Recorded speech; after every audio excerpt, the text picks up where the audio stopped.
Are you an HR department of one, trying to figure out how to balance task and strategy while keeping up with changes in regulatory compliance?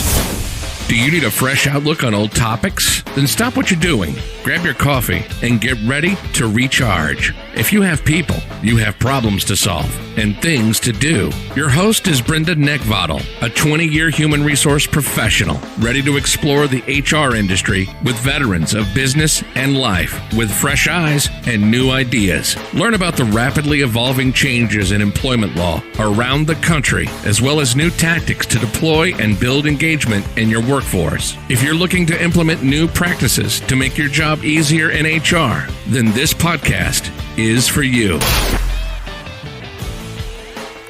Hello, everyone, and welcome back to the Best Practices in Human Resources podcast. My name is Brenda, and if you are a first-time listener, I am so excited to welcome you to the show. Thank you so very much for joining in.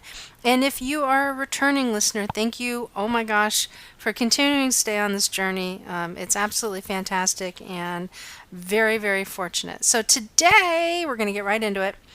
Today we're going to talk about employment law changes that are sweeping the nation across the United States. We do have a really cool topic on 5 different ways that a company can get sued by an employee, so we're going to talk about some of those things.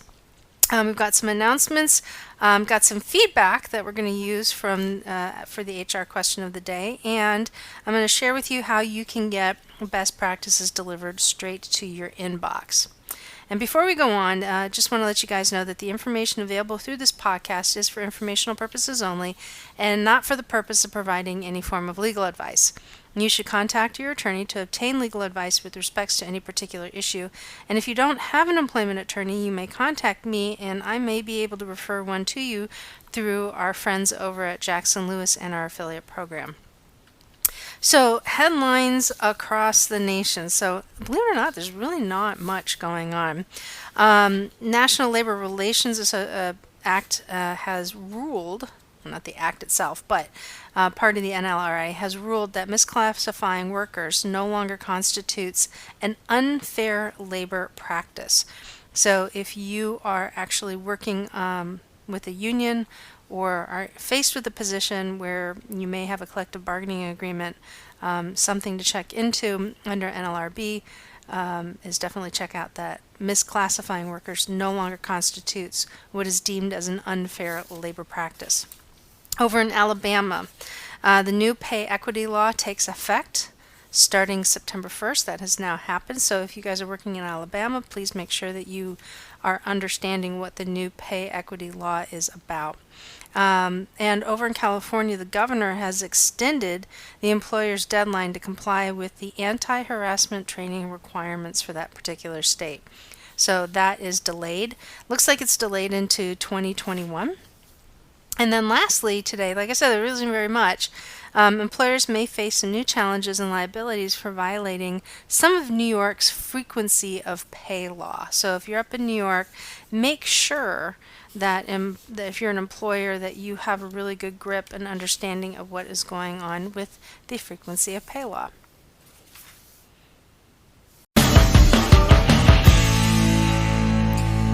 All right, so today we are going to talk about some of the ways a company can get sued by an employee, and I'm going to give you 5, and what I think are the absolute top 5. So we're going to go backwards. We're going to do the old countdown.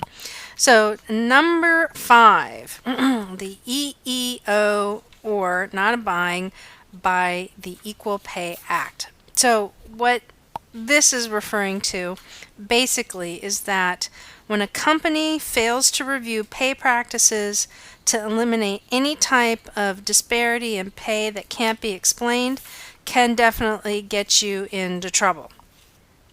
Now, the Equal Pay Act is a law that's in place that prohibits employers from discriminating between employees on the basis of sex for what is deemed as equal work on jobs that require skills at the same level and responsibilities, except where payment could be made pursuant to things like seniority, a legitimate seniority system, a merit system, anything that measures earnings by quantity or quality or production, or a differential that could be based on other factors outside of sex.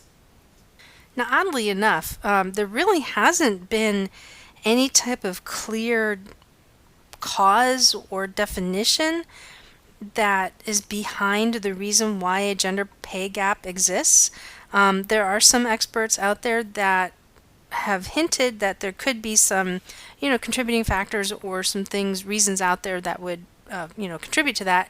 One of them would be women specifically taking an unpaid break in their career to care for children, so they could leave their role and stay home and be the stay-at-home wife and stay-at-home mom in order to go ahead and care for their child.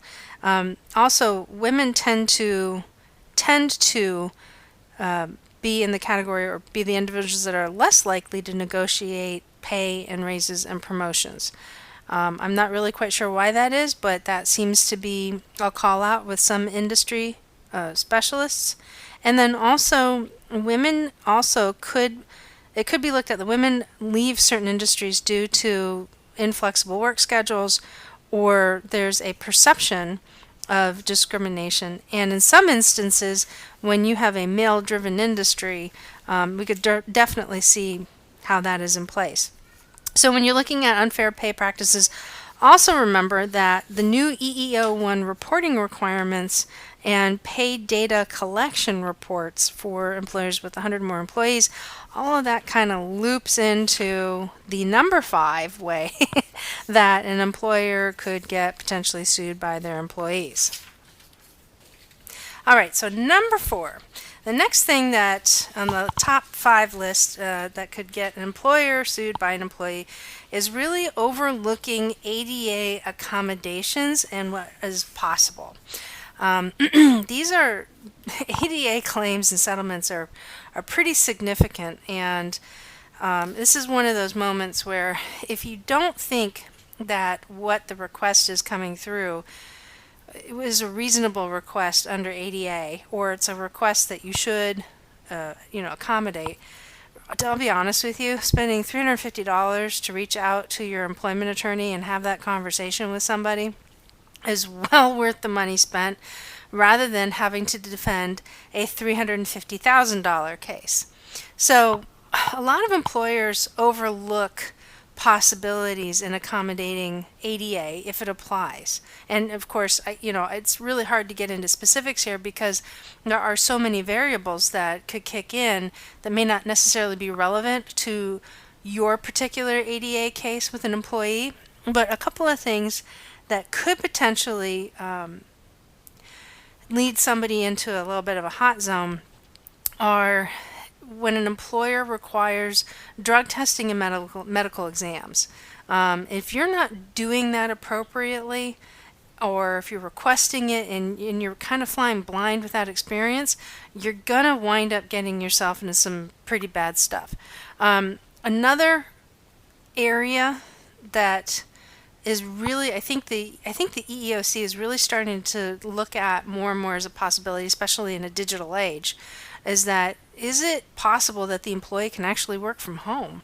Is that something that's doable? Now, if you're in a manufacturing environment where you have somebody who's working assembly and they don't have qualifications for, a position that, could accommodate something like that, well then, that may not be a fit. Or if there isn't a position available, that's just one type of an example. That also actually correlates to the next item that I'm calling out. And in order to make that happen, it may require some form of transfer or reassignment. And if the person is eligible, if there's a position open, you may even have to create one, possibly, kind of depends on the situation. If it's something to where the person has the capabilities and the qualifications to move into another position, that's something that definitely you want to take a look at. It's just because somebody may be in an engineering position and is having like a back issue, for instance, and can't sit for an extended period of time, that doesn't necessarily mean that they couldn't be somewhere else where they may be able to stand and be fine. So, I know that sounds kind of strange, but those things do happen. And then also something where an employer is definitely going to want to take a look at overall, overarching, is that, what kind of leave policies do they have in place? And do they have a leave policy that is flexible or something that's too rigid? If it's too rigid, you may bump into some challenges around, conforming and adhering to an ADA accommodation. That's certainly something that the EEOC is going to want to know and look at if any type of grievance is, made to the organization. But there's something that's really, really important to understand. And this is the reason why you want to make that call. I mean, even just speaking to an HR professional about this, who's knowledgeable in the area of, accommodations under the American with Disabilities Act, is what the definition of an undue hardship is. That is very specific. So just because it sounds like it could be a pain in your rump doesn't necessarily mean it meets the legal requirements of an undue hardship. So if you have an individual who has a vision issue and it requires the company to change the nature of their organization or the nature of their layout in their company, that could be construed as an undue hardship. And one of the examples I love to give is, let's say, for example, you have somebody that works in a library and they're hard of hearing. Well, the nature of a library is that it's a quiet place to sit, read, reflect, and study, and do your research.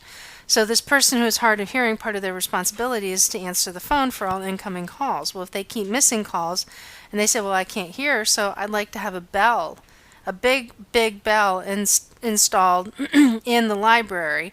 Well, that changes the nature of a library, right? So now you go from a quiet place where you can study, read, reflect, and do your research and work to having this loud, glaring bell sound, which changes the nature of the environment. So that's definitely something to look at. Something specific that I want to call out about when we were talking about leave policies a little bit ago, if the company has a policy or a practice that the employee must be 100% healed before the employee may return to work, that is going to equate to a lot of trouble.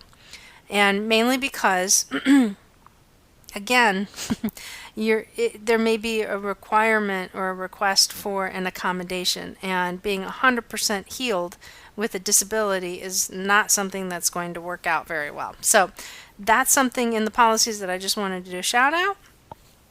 And we will move on to number 3. And that is overusing an independent contractor. So in the government contracting industry and small business, when I run into a lot of people who have not been employers before in the past, or have been very successful as independent contractors, people tend to think, well, it's like, I'll just make him an independent contractor and I'll just have him do whatever because I don't have to pay payroll taxes. Well, that's very true, but you're also looking at what the requirement is around a span of control. So there really is no definitive line in the sand that is going to identify whether somebody is, in fact, an independent contractor, otherwise known as a 1099 employee versus a W-2 employee, right? So there's a couple of things that take into place. So first off, you really need to take a look at the economic realities test, and whether what you are going to have an individual do as a 1099 matches up with that particular test. There's also something that's called a right of control test. And again, that comes back to like span of control, right? How much detail and oversight you're going to be giving over on that individual. And this is all deemed by the IRS. And if you're not 100% sure whether or not somebody is eligible for it or not, you can talk to me, you can talk to an employment attorney, you can talk to, believe it or not, your CPA. We're all very familiar with these types of things. So it comes down to, really at the end of the day, is the individual a W-2 employee or a 1099 contractor? And it's all going to be dependent upon the type of work, and it's all going to be dependent upon the span of control. So I'll give you for instance. So let's say I have a broken computer, or I have, let's say I bought 15 broken computers and I want to get them fixed, and I call up somebody that I know that does this, and I was like, hey, listen, I got 15 computers that I want to fix. I want to hire you to take care of these, get the software update, so that way I can turn around and use them again. They said, no problem. That's it. I've just turned it over. I'm like, this is what I need. Give me a quote, and we'll take care of it. Right? So that you're not giving any additional oversight. You have no technical experience on this. All you know is that you have broken computers and you are now turning that work over to somebody who is the professional. They have the equipment, they have the location, they have the software, they have the technology, they have the know-how, they have the manpower, they have their own workstation. They've got all the tools, equipment, and gear to do what it is that they need to do. You're not providing anything for them. And you're not sitting over them and making sure that they're doing this within 8 hours a day or, whatever schedule that, you're saying. You're just like, here, I need this back in 30 days. So you're giving it broad spectrum. You're relying on their expertise. That really is what, if you were looking at this in a color palette, that is the shade of a 1099. Now, when you get into the W-2 side, when you're talking about, you're going to work from 8 a.m. to 5 p.m. I'm going to give you a desk. You bring your own computer, however, and, there's no lunch break. I would want progress reports. I want to see, drafts of the work that you're doing, and blah, blah, blah, blah, blah, blah, blah. So the more specific you get, you're moving that needle to a different shade of your color palette when it looks like, the employment law, where you have an individual that really is becoming more of a W-2 employee. So there are benefits to it, and there are things that you need to, be mindful of at the same time. But you know what? The Department of Labor and the courts really hone in on this, and if you're in a situation to where you're not 100% sure, gee, is this person really a W-2 employee or is this individual, really a 1099? Then my recommendation is definitely get squared away on that quickly and for sure. So the next one, this is kind of a big one. I have not reserved this as my number one. I love my number one, and we're just going to leave that one set for a second. But this one is a big one. And that is, and you know what, by the time you hear this, I guarantee you something's already changed somewhere else. But understanding marijuana laws and employment practices, I'm telling you, this is moving very, very quickly. It's even when we did the episode on CBD usage. I think it was episode number 4 with Jeff Nichols, which was an awesome episode. And we've already done one episode around employment laws surrounding the use of marijuana. All of that's changed. So it just moves unbelievably quick. So if you are in a state where it prohibits recreational use, where it prohibits medical use, and by the way, there's a distinct definition between medical use and medical certification. So if you don't understand what your state laws are in relation to marijuana, I highly recommend that you find a seminar, anything that is specific to your state or the states that you operate in, because marijuana is still listed on the Schedule 1 as far as a controlled substance. And mark my words, and I've said this before, this is eventually going to wind up going to the Supreme Court. The Fed is going to stand fast on this, and the states are fighting it by creating their own laws. And eventually there's going to be something to where the Fed and the state or states clash, and this is going to go to court. Also, if you're an employer, believe it or not, I had this conversation with somebody not too long ago, if you're an employer that actually encourages people to use it because it reduces stress and it sparks creativity, what kind of boundaries are you putting around individuals as far as a limitation? So, there are companies that prohibit employees from actually drinking alcohol when they are at company functions because there's a risk of an employee having a little too much to drink and misrepresenting the company in their behavior, in their actions, in their words, and business dealings. That's no different when it comes to marijuana. So I'm not sitting here saying that I'm for or against it. That's not it. But it does come with a price tag of liability associated with it. And these laws are changing rapidly. So if you're an employer that doesn't support employees using marijuana. You need to get really clear on what your state laws are from a recreational standpoint, from a medical standpoint, and what you can and can't do to test. I mentioned this before in another episode. Now, this probably really should have been the number one, but over in the city of New York, starting next year, they're prohibiting employers from actually testing for THC in pre-employment drug screening.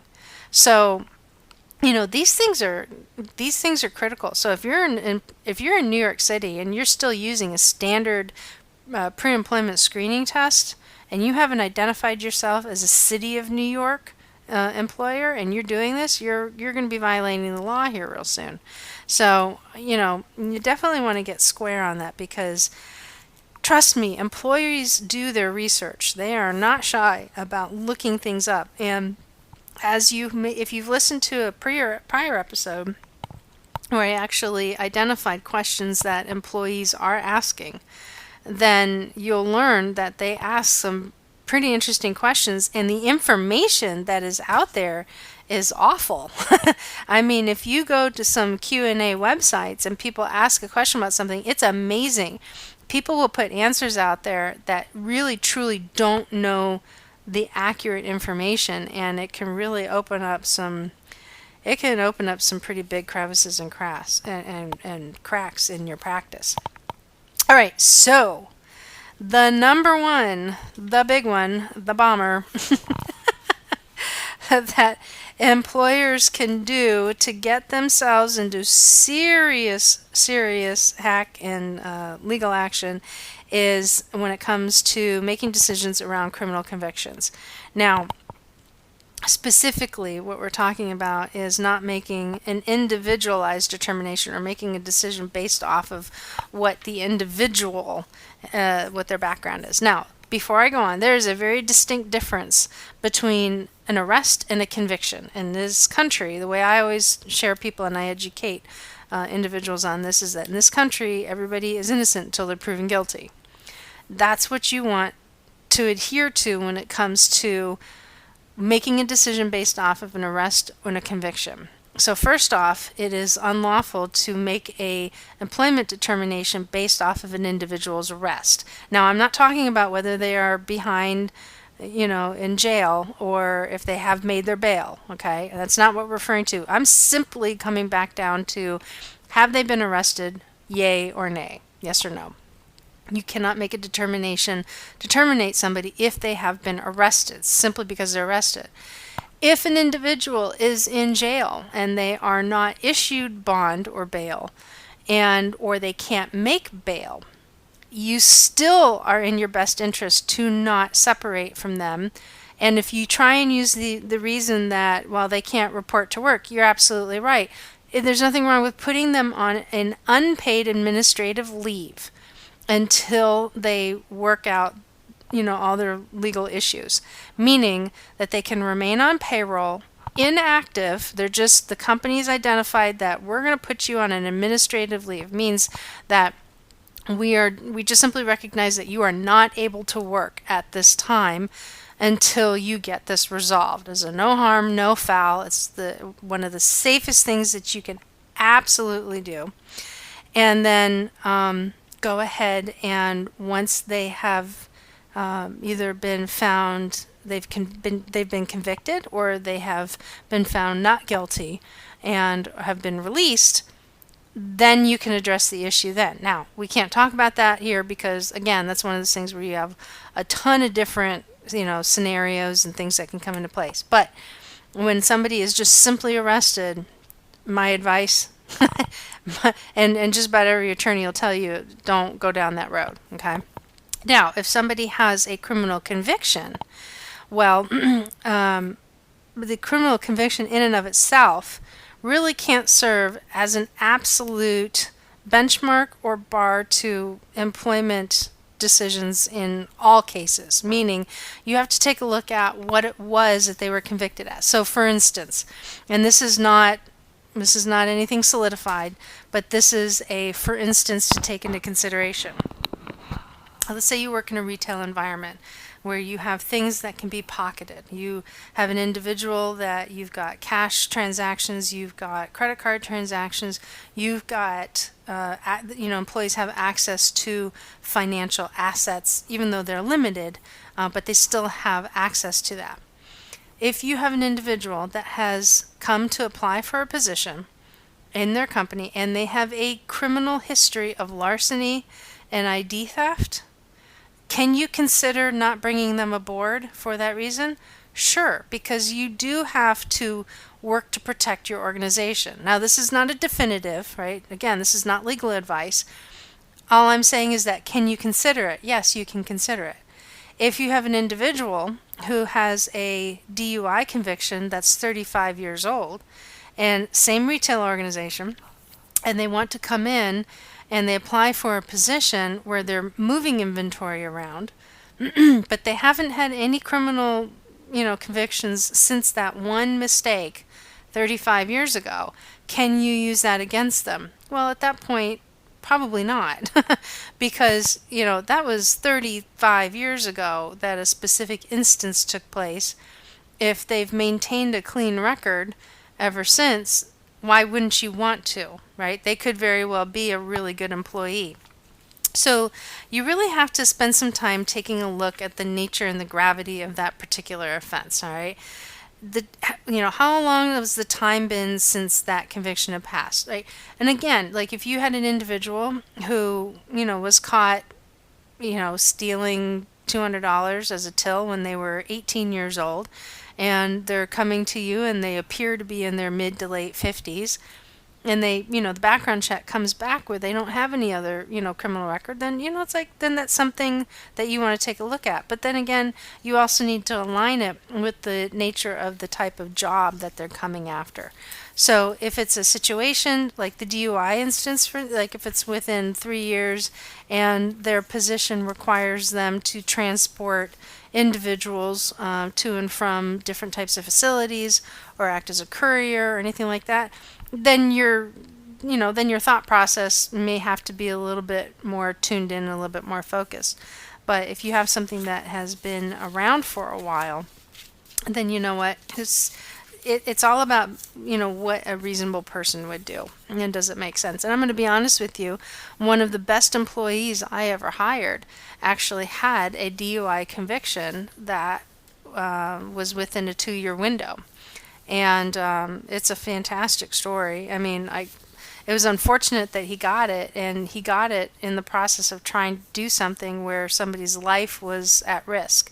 And it was a matter of, this is before the days of Uber and Lyft, and this was, do I wait 20 minutes for a cab while my buddy is getting sick just to go, 2 blocks down the road to get what he needs?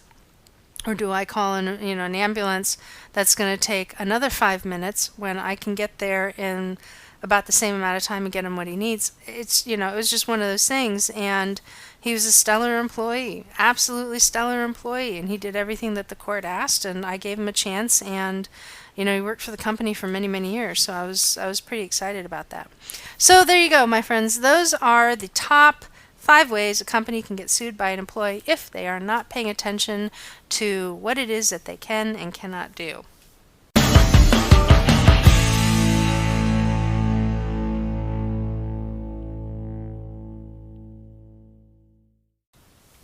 So today in our affiliate spotlight, we want to let you know about a company that's called eScreen.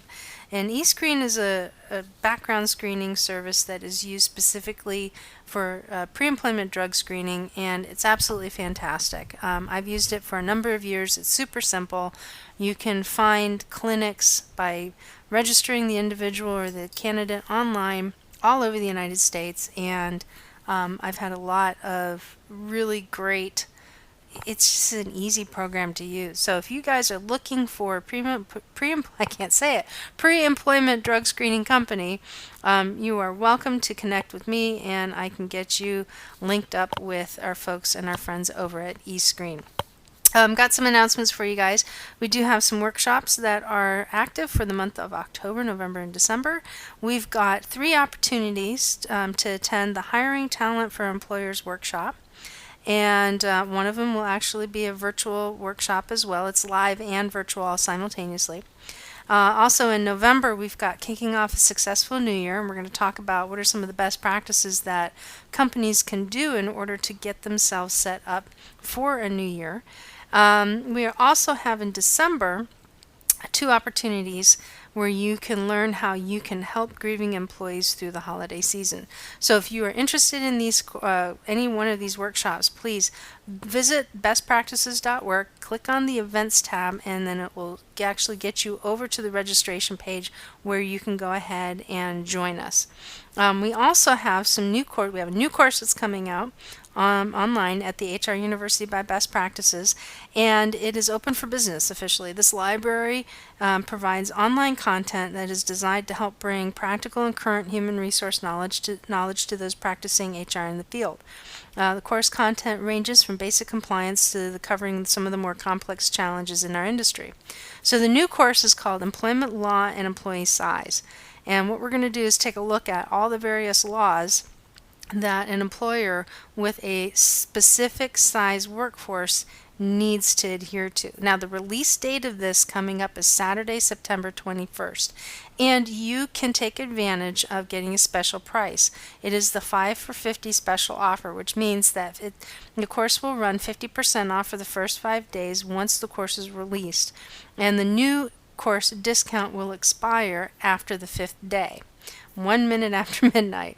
So take advantage of the special by offering and clicking the HR University at the top of the bestpractices.org website. And of course, if you guys are looking for some other information, there are 2 books out there that I have written. The first one is called Holy Cow, I Have to Complete an I-9, which is going to update once we get the official release of the new form and the updated information from USCIS on the M274 book. But this really is intended to accompany the M274 book, which is a very thick book on how to actually fill out an I-9 form. How do you retain it? What do you do? What do you do? What do you do? What do you do? Right?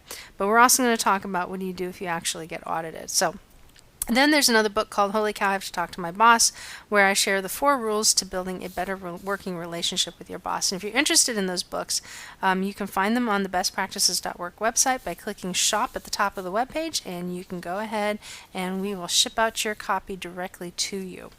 Now, I always invite people to email me your HR questions, and I got a good one for you today. But if I really want to hear what you guys have to say. So you can submit your question to the bestpractices.org website and click on the podcast link from the menu, and down towards the bottom of the podcast is a submission form for you to post your question, which I may read and answer on an upcoming episode. And I'm going to do that today. So this isn't necessarily a question, this is actually feedback that I got from a listener. And first off, I want to share that I'm really grateful that this feedback came in, because I want to make some clarifications on what was said from a prior episode. So I'm going to go ahead and read to you what was written to me, and then I'm going to go ahead and respond to it. So I've been listening to your podcast for a while and found it very helpful, so I was surprised at how much I disagreed with your recent episode.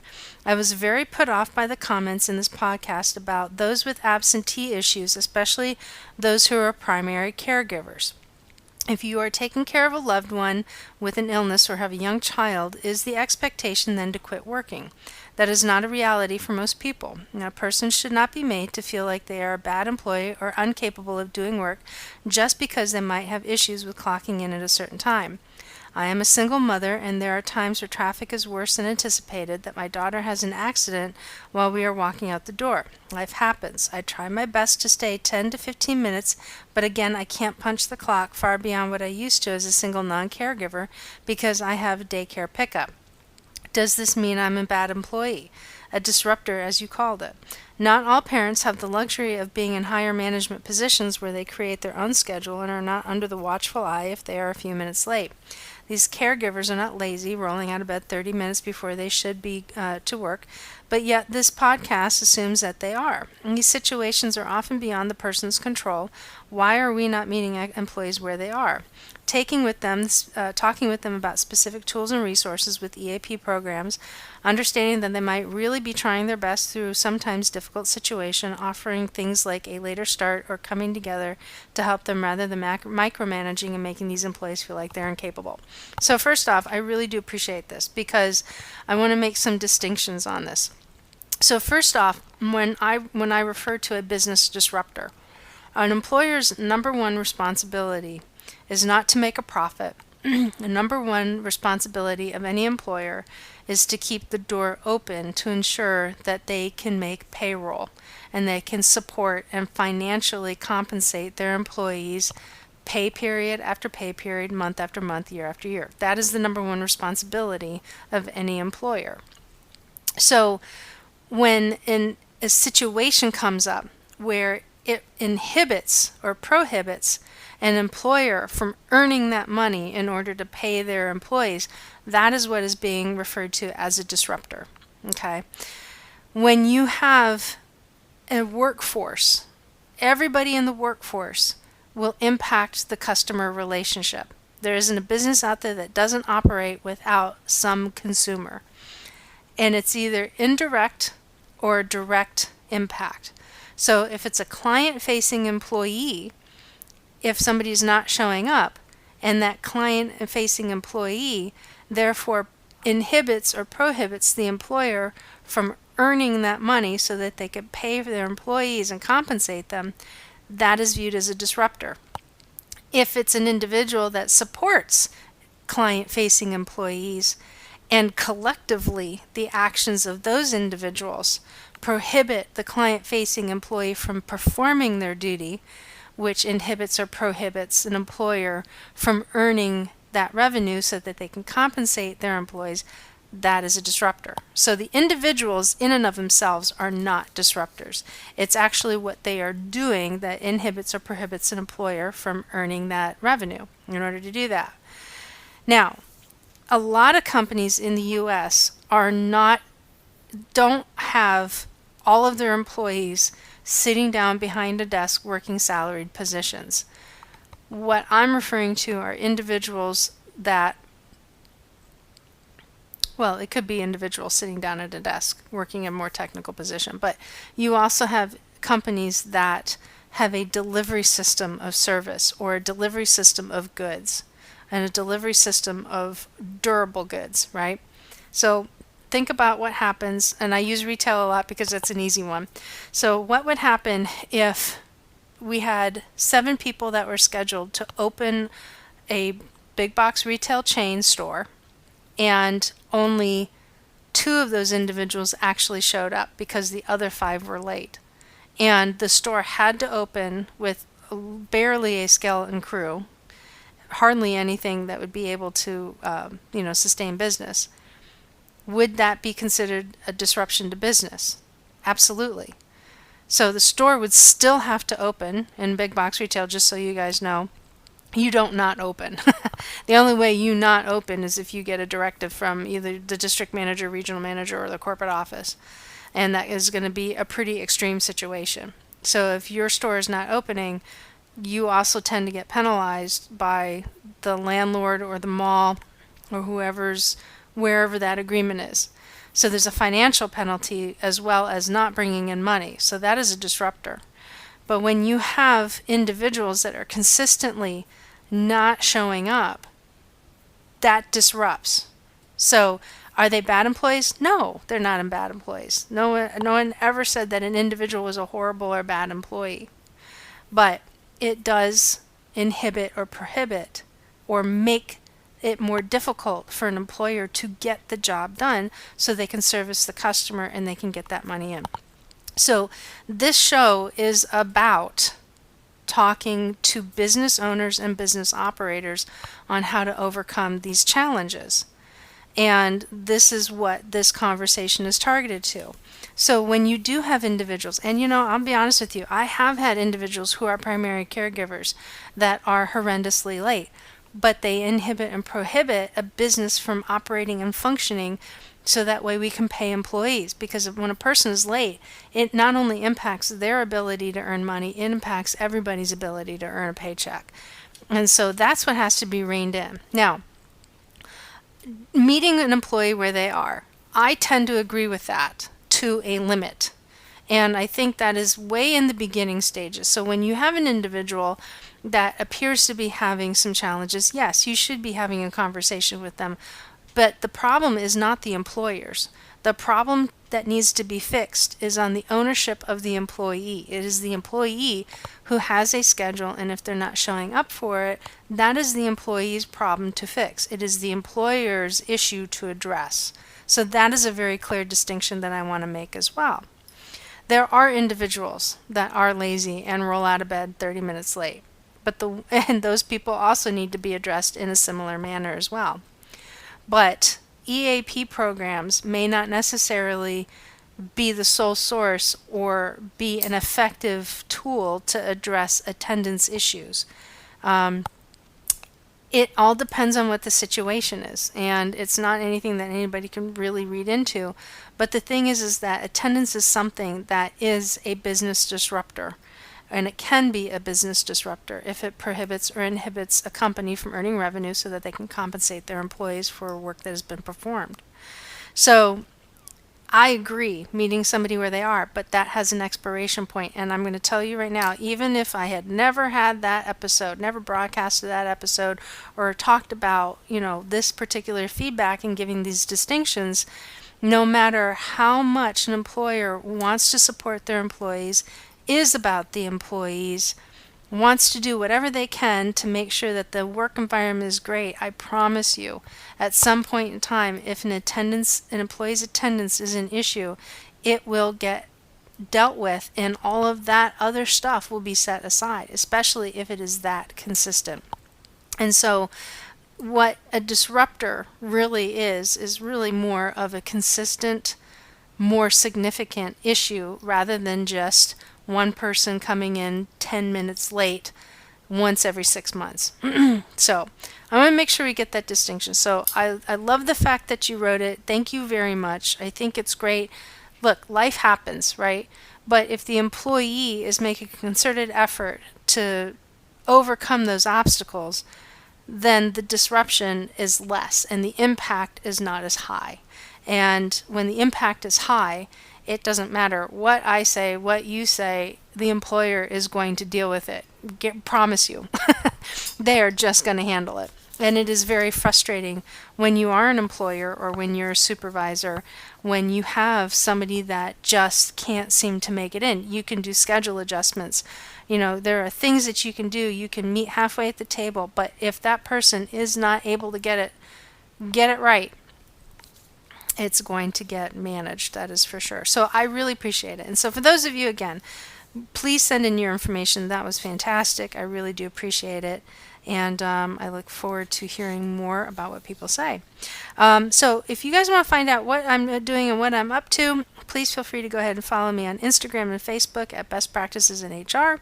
You can also follow me on Twitter, LinkedIn, and YouTube under Brenda Neckvatal, and my last name is spelled N as in Nancy, E-C-K, V as in Victor, A-T-A-L, and you can also find me on bestpractices.work. Jump on the mailing list and get the latest and greatest. This is how you get some of these best practices to your inbox, and that is you get an opportunity to find out what is going on a little bit sooner on some of the real special things that are coming up. So, folks, thank you again for joining me today. I am so excited to be back into the swing of things. I apologize for the last 2 weeks. If you notice that in the beginning of the episode, in the past, that I usually give a call out to Champ the Wonder Dog and Lola the Veteran Comfort Dog, but unfortunately 2 weeks ago, Champ, who was 14 and a half years old, made his trip across the Rainbow Bridge, and so he is sorely, sorely missed. And Lola is still hanging around doing her thing, but we kind of kept the programming a little bit tight, as the team here has definitely felt the impact of not having that little rascal around. So, but again, folks, thank you so very much for joining us and joining me. I really, truly greatly appreciate it. We got other really awesome shows coming up, and I will talk to you guys real soon. Take care.